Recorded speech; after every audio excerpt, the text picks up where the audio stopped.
So yun mga kabisdak, grabe na ang mangyayari sa buong mundo kapag ito ay tuloy-tuloy pa rin ang kaguluhan na nangyari sa Iran at Israel. So maraming mga tao ang talagang makakaranas ng tagutom.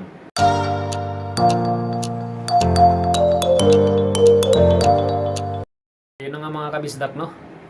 So ayon sa mga eksperto, kapag tuloy-tuloy pa rin ang kaguluhan na nangyari ngayon sa ibang bansa, ang nangyari ngayon sa Iran at kontra sa Israel at US, no mga kabisdak. So ayon sa mga eksperto mga kabisdak, maraming tao ang maapektuhan at maraming tao ang magugutom. Darating ang time na talagang mangyayari ang tagutom mga kabisdak, no? So yun, ating babasahin mga kabisdak ang ating nasagap ng balita, no? So yun na nga, katulad ng sinabi ko kanina, tuloy-tuloy ang gira. So yun, gira sa Iran posibleng magdulot ng matinding tagutom sa 45 million tao pagdating ng Hunyo. Grabe, no? Kung magtuloy-tuloy pa rin siya. Siyempre, hindi lang sa ibang bansa, pati tayo dito maapektuhan ng mga Pilipino. Okay? Yan, Geneva, Switzerland, nagbabala ang World Food Program na nitong Martes na 10 milyon tao ang mahaharap sa matinding gutom kung magpapatuloy ang giyera sa Iran hanggang sa buwan ng Hunyo. Okay, ayon sa pagsusuri ng WFP, ang mga pag-atake ng US at Israel sa Iran na nagsimula noong Pebrero 26 ay naging sanhi ng pagkakabara ng mga pangunahing ruta na humanitarian aid. Dahil dito, naantala ang pagpapadala ng mga gamitan at pagkain na magliligtas sana sa buhay ng mga tao sa gitna ng iba't ibang krisis sa mundo. Okay, inihayag ng WFP Deputy Executive Director Carl na tinatayang aabot sa 45 milyong katao ang madagdagan sa bilang ng mga makakaranas ng acute hunger, okay, o matinding tagutom. Ito ay bunsod ng pagtaas ng presyo ng pagkain, langis at gastos sa pagpapadala o shipping. Yes, talagang ganun mangyari. Dahil dito, posibleng malampasan ang mga kasalukuyang record na 319 milyon tao na nakaranas ng gutom sa buong mundo. Dadalhin nito ang antas ng gutom sa mundo sa isang all-time record, at ito ay isang napakasamang prospect sa mga mamahayag sa Geneva. Bago pa ang giyerang ito, nasa gitna na tayo ng perfect storm kung saan ang gutom ay hindi pa naging ganito kalala. Based sa bilang ng tindi nito, sinabi rin ng ISCO na tumaas ng 18% ang kanilang shipping cost mula nang magsimula ang mga pag-atake noong Pebrero 28. At ang ilang mga padala ay kinakailangan pang i-reroute o ibahagi ng daan. Okay, ang dagdag na gastos na ito ay dumagdag sa posibleng problema ng WFP sa gitna ng malaking bawas sa kanilang pundo, dahil mas nakatutok na ngayon ang mga donor countries sa paggastos para sa depensa o militar. So grabe, no? So totoo nga na siguro ang mangyayari, di ba? Na yung nasa Bible na ay nakasulat na talaga, no? Na darating ang sakuna, pagsabog ng vulkan bago ang end of the world, yung tinatawag. Nasa Bible na yun mga kabisdak, no? So tagutom, giyera, pero ayan nga, ayon sa Biblia ay hindi pa yan ang katapusan. Yan pa lang ay paalala sa atin ng Panginoon, no? So totoo, mangyayari talaga na darating ang time na tagutom talaga. Darating ang time na talagang mga tao nagpapatayan dahil sa kakulangan na ng pagkain. Magkakagulo na talaga ang tao. So wag na tayong mabahala or talagang ano kasi naka ano na yan, nasa ano na yan, nasa Bible na yun, kumbaga nakasulat na yun, natulot talaga mangyayari yan siya. Okay, so ibang dako naman tayo ng balita mga kabisdak, no. So itong nakakatakot sa China, okay, kontra dito sa atin, no.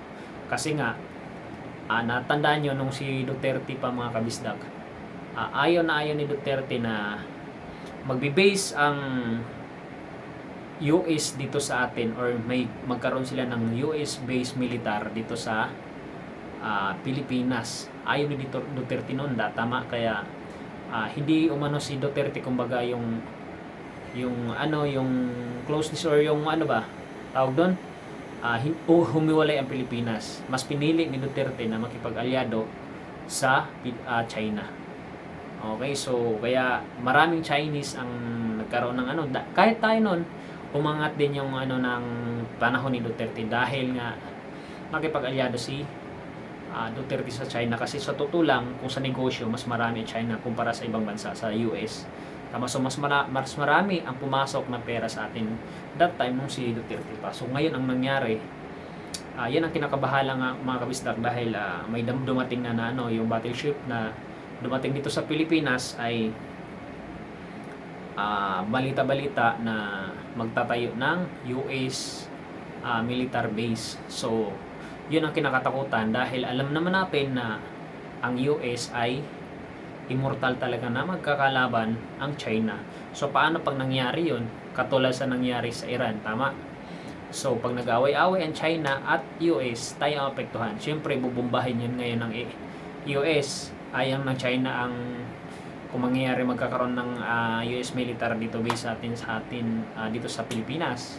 So tayo ang madadamay, tayo mga Pilipino ang madadamay, no? So yun, dito na dako naman tayo. Okay, expansionismo ng China sa Pilipinas muling naging sentro ng atensyon dahil sa banta ng espiya. Okay, habang tumitindi ang banggaan ng China at United States, nahaharap ang mundo sa lalong nagiging agresibong expansionismo, okay, ng Beijing. Ayon kay Chester Cabalsa, presidente ng International Development and Security Cooperation, aktibong kumikilos ang China upang malampasan ang US pagdating sa pangdaigdigang reputasyon at soft power. Ang diskarte ng China, three warfares. Ayon kay Cabalsa, naranasan na ng Pilipinas ang tinatawag na three warfares strategy ng China. Ito ay isang koordinadong sistema na pinagsasama-sama ang sumusunod upang isulong ang kanilang wait lang mga kabisdak, isulong ang kanilang interest ng walang direktahan. Okay, batay sa pag-aaral ng International Republican Institute, gumamit ang Beijing ng mga economic incentives o pabuya sa ekonomiya. Okay, so hinaluan ng information operations upang kontrolin ang politika ng mga papaunlad na bansa. Pilipinas hindi nakaligtas sa impluwensya. Bagamat naglaan ang China ng 30.5 billion yon para sa tulong sa Pilipinas noong 2015. So ito yung panahon pa ni Duterte mga kabisdak, no? Hanggang 2023. Tanging 2.3% o 700 won na China dollar, no? 700 million. Okay, won. Lang ang aktual na nailabas. Tatlong malaking proyekto sa train ang hindi na ituloy matapos umatras ang China na ayon sa mga analyst ay patunay na pamumulitika sa kanilang mga pangakong tulong. Okay. So sinasabi ni Cabalsa na umabot sa rurok ang impluwensya ng China sa bansa noong panahon ng paglaganap ng pogo at iba pang hinihinalang aktibidad ng espiya. Kamakailan iniulat ng National Security Council o NSC ang pagkakadiskubre ng mga operasyon espiya sa bansa kung saan may mga Pilipino umanong nagpapasa ng sensitibong nasaan ba yan? Sensitibong information. Okay. So dito na tayo mga kabisdak. So tuloy ang ating pagpasok sa lokal ng institution, binigyan din ni Cabalsa ng nagawang pasukin ng China ang mga sumusunod lokal na eleksyon, paggamit ng propaganda para impluwensyahan ang mga botante, edukasyon, pag-akit sa mga universidad at kolehiyo gamit ang soft power, infrastruktura, paglagay ng mga operatiba sa mga critical na site at militar site para sa reconnaissance and pagkalap ng intelligence, panawagan ng pamahalaan sa ilalim ng kasalukuyang administrasyon. Mas naging mulat ang Malacanang sa banta ng Beijing. Hinimok ng Cabalsa ang gobyerno na magpasa ng isang modernong espionage law upang maparusahan ang mga dayuhang lalabag kahit sa panahon ng kapayapaan. So yun mga kabisdak. So grabe yung mangyayari So balik tayo dun sa kapag nagtuloy-tuloy pa rin talaga yung yun nga, totoo, magkakatotoo talaga yung kapag nagtuloy-tuloy pa rin yung kaguluhan sa ibang bansa. So yun lang, naway nagustuhan yung ginawa kong video. Kung hindi ka pa subscriber kay Bisaya, huwag naman sana ipagkayat ang subscribe dyan. So road to 15k subscriber na tayo. Maraming salamat sa mga solid supporters ni Bisaya, So yun, naway pagpalain kayo lahat at God bless. So yun lang, maraming salamat mga kabisdak.